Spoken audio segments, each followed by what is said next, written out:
Hey everyone, welcome to another episode of Leadership Now with me, Dan Pontefract. Yes, the broken bridge. Today in the house, Martin Lindstrom. Martin, so good to see you. Bio first, and we got a first question for you. Martin's the founder and the chairman of the Lindstrom Company, a global branding and culture transformation firm operating across 5 continents, not Antarctica. What's wrong with you? And more than 30 countries. Time Magazine has named Martin one of the world's 100 most influential people, and for 3 years running, Thinkers 50 has selected Lindstrom to be among the world's top 50 business thinkers. I agree. Among the companies he advises are firms like Burger King, Lowe's, Boar's Head, Beverly Hills Hotels, Pepsi, Nestle, Google. Not your low-hanging fruit brands. These are big suckers.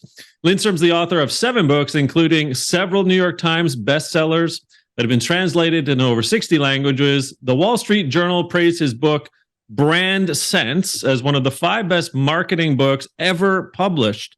And his book, Small Data, as revolutionary. And then get this, Time Magazine calls his book, Buyology, a breakthrough in branding. His most latest book is The Ministry of Common Sense, How to Eliminate Bureaucratic Red Tape, Bad Excuses, and Corporate BS. We're going to spend some time with Martin today on culture, leadership, and BS. So let's start first, Martin, with the term common sense. For me, as we've discussed over the years, we both sort of sit in that corporate leadership culture space. Common sense in today's corporations, Martin, feels like an oxymoron. So what's common sense, or is it uncommon sense? And what are the key reasons, common sense isn't really happening in today's organizations?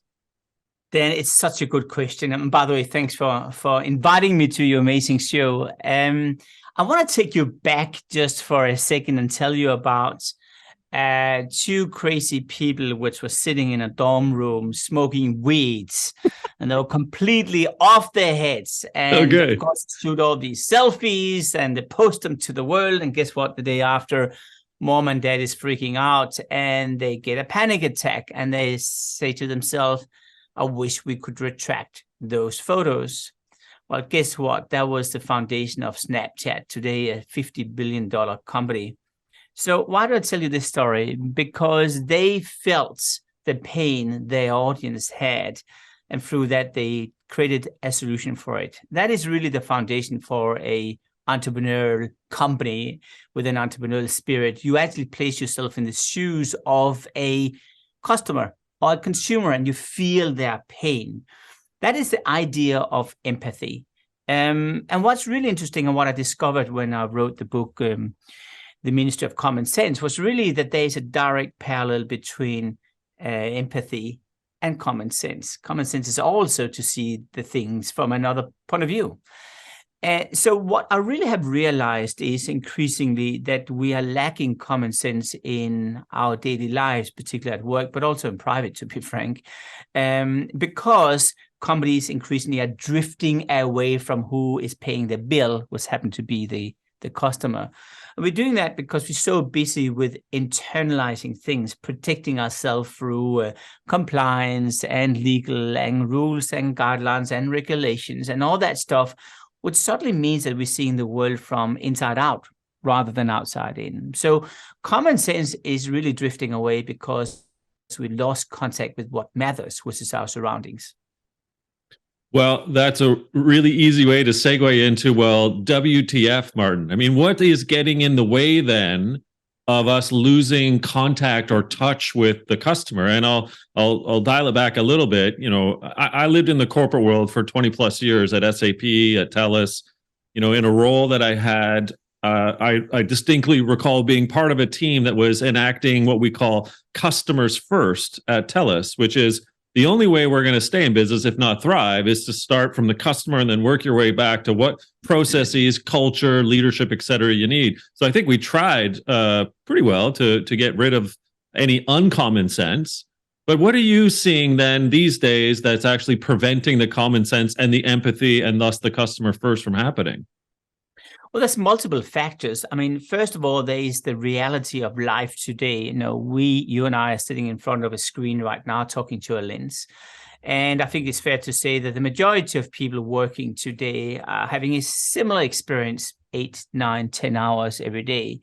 And when you think about it, through this channel, empathy is really disappearing. I can't really feel you. I can't really see all the different movements you have.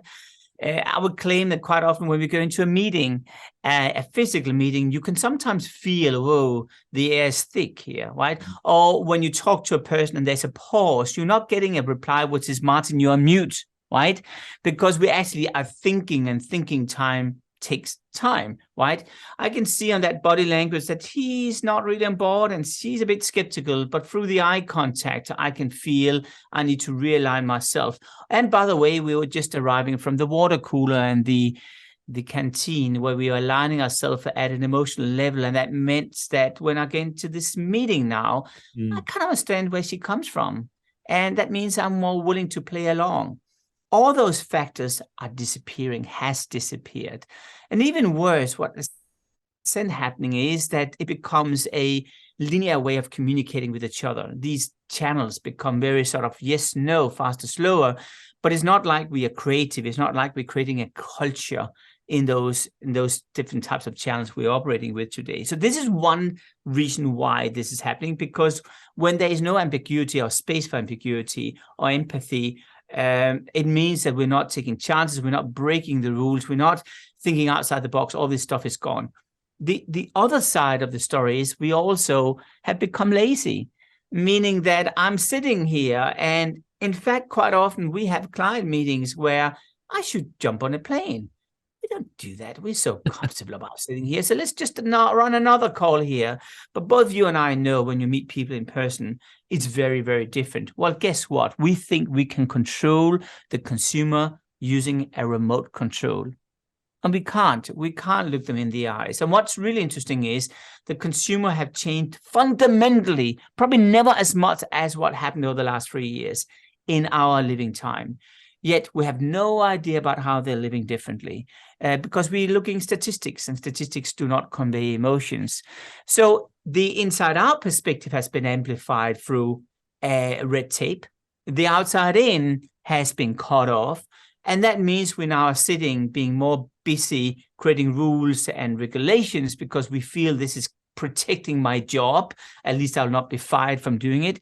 We never put our job on the line. And I think that's really the underlying issue, which I actually define as the immune system, the defense mechanism for change, which is so thick and increasingly growing thick in the organization that we kind of lost. And that's where common sense become nonsense.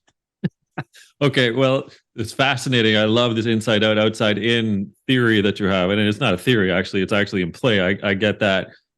Where I think I'd like to go next, if you will, is from an organizational perspective, culture stems from the top. And often, directors and below mimic what the VPs and above are behaving. So where is it then within the C-suite or the senior leadership that they're getting it wrong in this binary, unempathic way of not operating their business, and thus not being customer first or looking from customer out and then figure out the right processes or whatever methodologies or avenues in which to lead people and their customers? Well, you have to look internally first before we take the outside perspective. What really happens is that the leadership quite often walks around with a naive sense that if you give an order to people within the organization, everyone parades order. Well, nothing could be further from the truth. There is a lag in the organization, and that lag quite often is what I define as the frozen middle. What really is in large organizations paralyzing decisions. The frozen middle is somewhat detached from the top management, meaning the top management may be 1 or 2 or 3 layers tops, right? They will give all the orders down to the frozen middle. The frozen middles are quite often optimized. They're cut to the bone. They are working late hours, and they just need to spit things out through the machine. Mm-hmm. So when the action has to take place, it bounces against the frozen middle. And that means that the good intentions, like you said, we want to be a customer-focused organization, which I would claim every single organization wants to. It never really happens, because when you then get on the floor in a store, on an airline company, wherever it is in the world, it just was paralyzed in all sorts of BS going on there. And that's where you see the immune system. So really, there's a lot of ways you can navigate around that. But the reality is that there is a disconnect, and that disconnect becomes bigger and bigger as we are all losing the culture, which really was meant to align everyone around one shared purpose. Well, maybe there's a purpose today, but that's hanging in the reception at a plaque, and it's not really lived, and no one goes through the reception anymore. So everyone is just trying to survive. Yeah. Okay. Well, within that frozen middle and a very astute point of view that you've made, particularly with the shared purpose plaque at the beginning of the front of the entrance and reception, you also have some really, really neat adages like official and unofficial codes of behavior. And so whether that's a new hire or kind of like a Martin Seligman's learned helplessness inside the organization, why is it that we seem to be in this malaise or this fog of these behaviors, both the official and unofficial? I wish I could give you the ultimate answer. The way, first of all, I see this is that it's like playing chess. And imagine that the chess suddenly was revamped for the fun of it.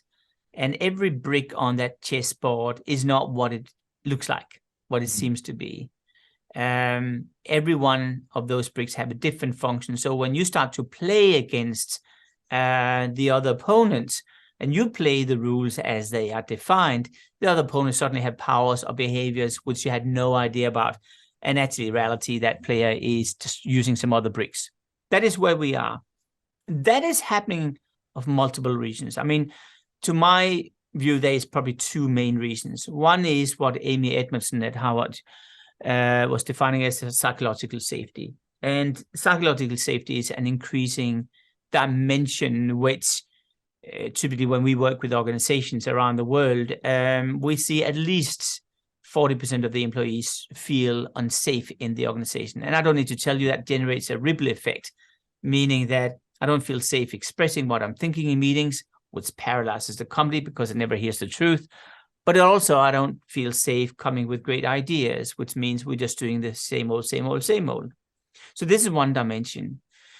I think the other dimension comes down to something awkward, which is purpose. The newer generation, the younger generation, don't want to end up like you and I with gray hair working in an organization forever without any purpose. They want to have two dimensions coming out of a job. One is a salary, perhaps even they want to learn, and then they want to change the world at the same time. And I think when you're sitting with a link, and that's your only contact to that organization, and there's no culture, your motivation is basically as loyal as that link is. And once you click on another link, that's the other company you're working for. That means you have actually no interest in changing the world or doing something for the greater, because really the organization is not built around it. And as soon as that happens, you're not playing outside the usual safe space. And that means that you're just parading order. And you're just hanging in there until there's something better happening, which is what I'm really looking for. So your soul and your heart is not there anymore. So you could say the answer is really, on one hand, psychological safety, and the other dimension is culture. And when those two things come together, it can be incredibly powerful or incredibly toxic. And those two things also lend itself to bureaucracy and people playing games simply because they want to hang in there. So, Martin, the state of employee engagement has not materially changed in 20 plus years, whether it's Gallup, Aon Hewitt, wherever. And so what I'm worried about, and I'm curious about your thoughts, is for younger generations to us, Gen Z, millennials, whatever comes after Gen Z, I'm worried about disengagement shifting to disillusionment if we're not empathic towards the needs and hopes and dreams and aspirations of younger team members whom are disillusioned at work and just basically checking out. And then on the side at night or on weekends, they're actually doing what matters to them more. So how do we reconcile for leaders of today, whether they're millennials, Gen X, or boomers still, about what really they should be doing to almost re-architect what matters for employees. Otherwise, will this disillusionment actually manifest? Well, I think we need to look at R&D in a different way. Today, a lot of companies are saying R&D, research and development, is to develop new products and services. But I think just as we've allocated money for that, we need to allocate money for developing cultures and make it an ongoing sustainable activity rather than just a flash in the pan, which quite often it is when things are really bad. So the culture dimension means that the money you saved when people are no longer sitting on planes and in hotels and on the road, and the canteen is halfway shut down. And by the way, the office capacity has halved and the security is no longer there. I mean, all those savings really has not gone into the company again. They went on the bottom line. And that actually should be reinvested within the organization to explore and understand what culture really is. And that means that you need to design each and every single individual's job around what their passions and what their lifestyles are like. I do that in our organization. We spend an enormous amount of time on nurturing our folks. And the outcome is really that people absolutely love working in our company. They feel safe, but they're also, frankly speaking, it's not my goal here, but they're actually also working quite a lot. And they feel safe to come with ideas. And that means, well, we're going very far. I'm not saying everyone should go that far, but when we have company parties, we go away for a week. We bring all the partners with us. When one of our employees' mother's brother is sick, we are sending flowers to the hospital. We are sending a person to be there to help them. I mean, we go very far because we define it as a family. I don't think companies define it as a family. They kind of have all sorts of excuses for not doing it. But you have to. That is your future R&D into a culture where you research how we have changed, how our lifestyle has changed. You're not just saying everyone in the best Tesla format of Elon Musk have to go to work or they're fired. Or you go the opposite way and say, well, everyone has to work at home because we want to save the money. You're designing the program around each and every one, and you create a personal career plan, which is really designed around their point of view rather than what my hidden agenda is. Now, all that stuff is very, very difficult to do if you build up a machine designed in one way. And now I'm actually flipping everything on the head. But I can tell you, there is no way around it. Sorry, there's no way around it. Else you simply will not get a new talent, because everyone is building their own personal brand now. And the personal brand means that they will be as loyal as that link unless they really fall in love with the organization. That means they're always on the market. And that means you don't have that culture unless you really invest on it right now. Create a movement and everyone's saying, gee, I want to work there. Join me. This is fun. Martin, gee, I want to work at Lindstrom Company. I think this is my next move. What do you say? Eh? You invited, definitely. So I want to dive back a little bit to something you've said and bring it forward to today, because I'm trying to reconcile two things here. And so that is, you've said we've become lazy because of, essentially, I would argue, probably the pandemic. It exacerbated people's propensity to stay at home, look into a web camera, et cetera. But also CFOs and senior leaders have taken that budget away to actually meet face to face, or we'll just have a Teams call or a Zoom call, what have you. But however, there's extra effort that's really required this day and age for the empathy to manifest, for the leadership to be more visceral, more face to face, more mattering to the team member. So I guess my question really is, what is the right balance going forward if we see that burnout, anxiety, stress is catapulting through the roof, that yet you've said we've become lazy, and it seems to be that many leaders are overly busy, yet we're not meeting face to face. So I'm trying to grapple with all of this, and you're such an expert, I thought I'll throw that question your way, Marty. Well, thanks for that one. I actually don't think the answer is that complicated. When you talk to colleagues, and perhaps even yourself, you will notice that we work 25 to 30% more now than we did just 3 years ago. Mhm. Everyone feels overwhelmed with work. Yet, if you take a look at the productivity, it's gone down. We produce a lot of PowerPoint shows. We produce a lot of Excel spreadsheets. We're attending a lot of Teams and Zoom calls, right? Yeah. But are we really more productive? So what is the answer to this? Well, I call it the spring cleanup. And if you really were to take your everyday life and put it into a matrix, there's really 4 buckets you could put it into. You could, on one hand, say, there's some stuff I do which is spot on. This is exactly what I should do. The second one could be the stuff I should do to prepare myself for the future. So I'm not busy doing what I did to yesterday, but I do what's done or what's needed to do the day after tomorrow. Then there's stuff I should kill, remove once and for all. And then there's stuff which I should improve. If you split that into this model, you will notice that if you start to do timesheets or you ask yourself that question every hour as you're on a new call, you'll notice there's a lot of wasted time here. Yeah. And wasted time can be unproductive time in all sorts of different sense. There's meetings you shouldn't have taken where you do it just for the sake of doing it, admit it or not. There's stuff you do in private, which you shouldn't do. And for a while, I was watching too much YouTube, 1.5 hours every day, I noticed when I was noting it down on my timesheets and realized, what do I remember? A cat jumping? Was that the highlight? So, I mean, the reality is you should do a spring cleanup. And once you've done the spring cleanup, what you probably will notice is that you actually can go to the next phase, which is what I call 1 out, 1 in. Okay. That is where you are freeing up your plate with stuff and replacing it with new, very on-point components. And that is where you can remove nonsense and replace it into common sense. That's where you can fill up your plate with things which actually is making you thrive rather than this is painful, I have to do this job every day. Mm-hmm. It's where you also can get out of the issue of navigating the past with all the emails you are so much behind on, rather than actually thinking 5 weeks, 10 weeks, a year ahead in time.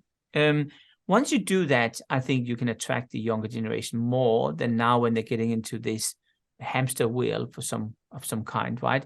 But you need to do the spring cleanup. And I think you as a boss need to encourage your employees to do that through different means. So you also need to make them become accountable for it, because if you don't do that, they will feel like they are cheating when I'm sitting doing spring cleanups, when I'm doing all these exercises, which at first seems to be sort of, why should I do this?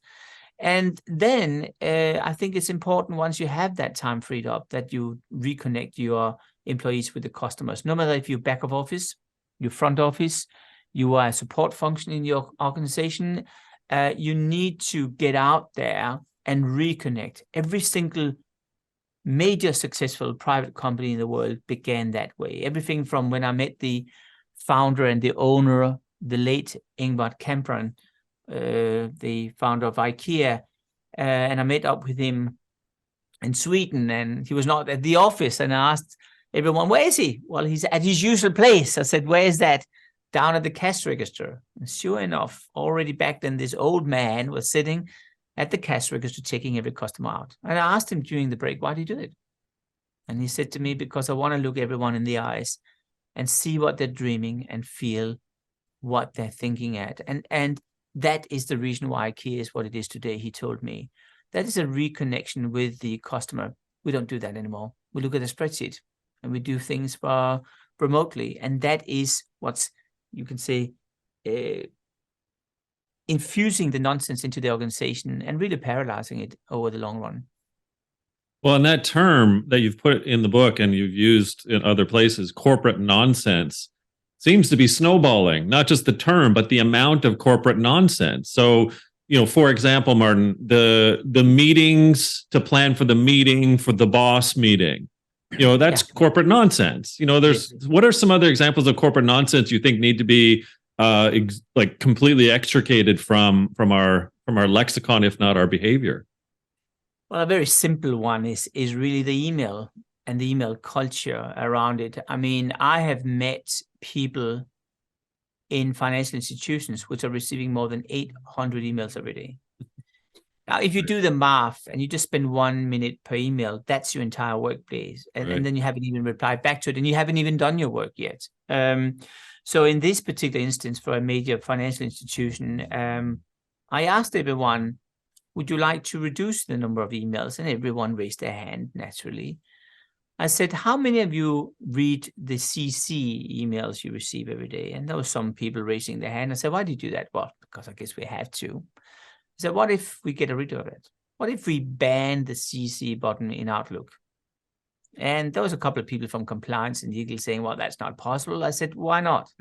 Why don't we just do a pilot? So we did a pilot for a month. There was no objections. There was no complaints. Nothing happened, really. And after that, we actually had literally half the number of emails. Wow. And because there's a direct correlation between the number of emails you send and the ones you receive.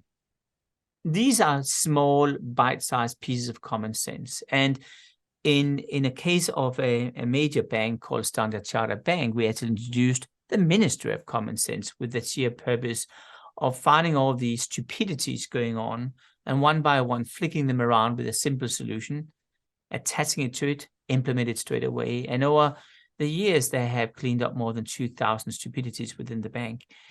What I'm saying here is that there's a lot of that stuff, a lot of that BS going on, and you actually can clean it up, but you just need to have a very simple methodology of implementing a Ministry of Common Sense. And then that vacuum cleans all this stuff. And then you need to maintain it, because this is like everything else. It grows, and once you removed it, it comes back again, because new people join the organization and the world changes. My penultimate question, because we're running out of time, I could chat with you for hours, Martin. Before we find out more about you and where to find out more about you and the organization, I have a question for you that relates specifically within the organizational structure and uncommon sense versus common sense, and that's HR.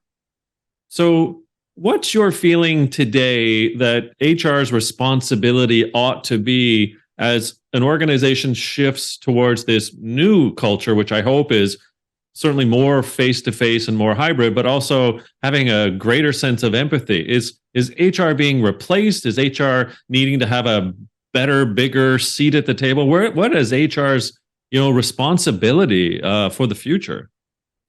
Well, first of all, today no one owns culture.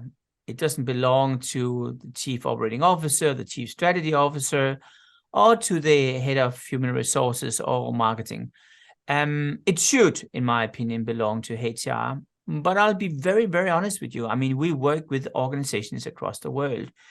And in the good old days, which is about 5 years ago, I would have claimed that around 10% of HR, really good HR people, get it. They get the idea of culture. I think that number had dropped to 1%. Honestly, I think it's dropped to 1%. The rest have become a legal function, washing their hands, hiring and firing, protecting the CEO and the board and the company, but they don't really have interest in the employees. They are detached from culture. They lip sync to it. Wow. So if you have an amazing HR person which really gets it, it should live there. But if you don't have that, it's very toxic to play it there, because they will play the game, but it will never really happen. You could say the operation succeeded, but the patient died.